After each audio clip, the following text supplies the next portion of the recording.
Баршаңызға қайырлы күн достар, менің каналыма қош келдіңіздер. Бүгін біз сіздермен бірге сочник жасаймыз. Бұл жердегі біздің сочнигіміздің сүзбесі өте жұмсақ, ал қамыры қытырлақ болып, песочный болып шығады. Ал ендеше жасауды бастайық. Ең алдымен сочнигіміздің қамырын жасаймыз. Ол үшін ыдысымызға бір жұмыртқамызды жарып саламыз. Сосын 100 грамм шекерімізді қосып, жақсылап тұрып араластырамыз. Жұмыртқа мен шекерімізді көпіргенше араластырып болған соң, ендігі кезекте 100 грамм қаймақтың кезегі. Бұл жерде менде дүкеннің қаймағы 15%. Сіздер үйлеріңізде қандай қаймақ бар, соны қолдана берсеңіздер болады. 100 грамм қаймағымызды қосып, жақсылап тұрып араластырып болған соң, келесі кезекте сары майдың кезегі. Осы қамырымызға біз 100 грамм ерітілген сары майды қосамыз.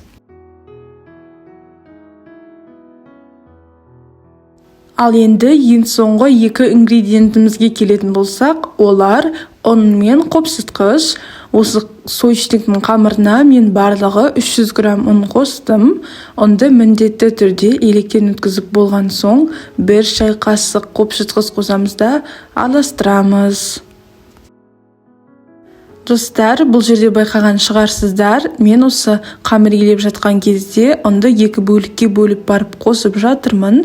Осылай екі бөлікке бөліп барып қосқан маған ыңғайлы. Енді осы жерде ұнымыздың екінші бөлігін де електен өткізіп барып қосамыз. Менде осындай қолға жабыспайтын қамыр шығу үшін барлығы 300 грамм ұн кетті. Сіздердің өздеріңіздің ұндарыңызға байланысты басында осылай 300 грамм ұн қосып араластырып көріңіздер. Егер сіздердің қамырларыңыз әлі қолға жабысып жатқан жағдайда, онда тағы да кішкене ұн қосасыздар. Біздің қамырымыз қолға жабыспайтын, жұмсақ болып шыққан соң, салафанға салып, тоңазытқышқа жарты немесе 1 сағатқа қойып қоямыз. Ал енді салмасын дайындайық. Ол үшін бізге керегі 150 грамм сүзбе. Бұл жерде дүкеннің немесе қолдың сүзбесін қолдана берсеңіздер болады. Сосын 60 грамм шекер және де 1 ас қасық толтырып қаймақ қосамыз. Қаймағымызды қосып болған соң, осы салмамызға жұмыртқаның ағын қосамыз. Ал сарысын алып қалып, кейін осы қамырымыздың бетіне жағуға керек болады. Осы жерде сүзбемізді шанышқының көмегімен жақсылап тұрып араластырамыз. Үйлеріңізде ванильный сахар бар болса, ванильный сахар қоссаңыздар болады. Мен және де осы кезде сүзбеміздің суы шығып кетпесі үшін 25 грамм ұн қостым. Ұнымызды қосып, жақсылап тұрып араластырамыз.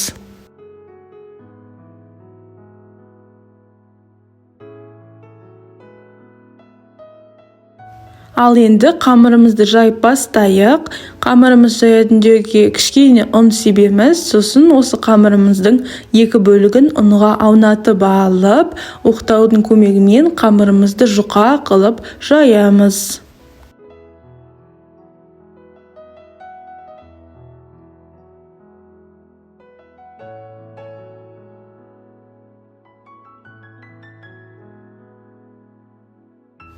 Қамырымызды жұқа қылып жайып болған соң, бізге осындай дөңгелек пиала керек. Осы пиаланың көмегімен қамырларымызды кесіп шығамыз.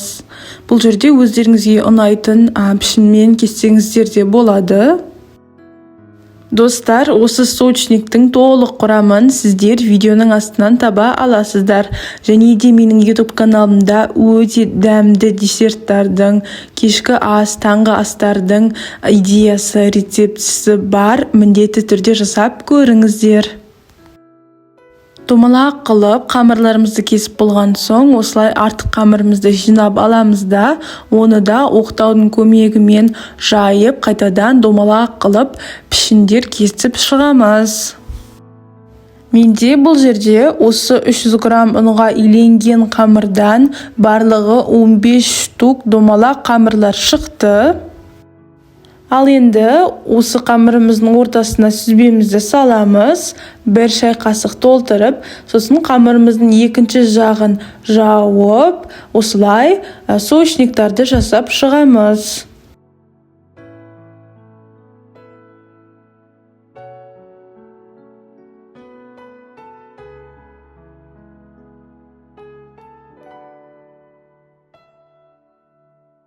Мен бұл жерде ең соңғы соуснигімізді жинап жатырмын. Қамырымыздың ортасына сүзбемізді салып, қамырымыздың екінші жағын жауып, осылай пергамент қағаз төселген ыдысымыздың үстіне қатарынан қойып шығамыз.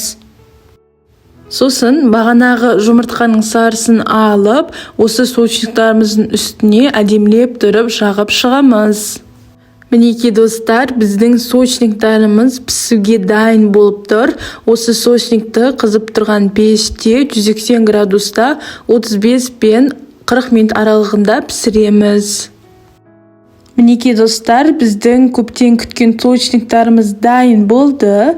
Осы соусник пісіп шыққан соң 10-15 минут суытасыздар. Сосын барып дәмін татып көре берсеңіздер болады. Қараңыздар, ортасын бөлгенде өте әдемі көрініп тұр.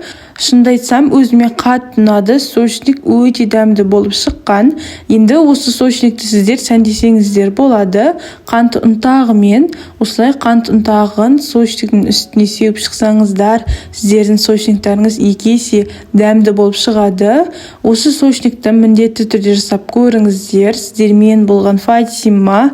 Менің каналыма тіркеліп, лайк басып, комментарий жазуды ұмытпаңыздар. Және де осы соусникті жасап көрген соң қалай шыққанын комментарияға жазып қалдырыңыздар. Келесі видеода сіздермен көріскенше.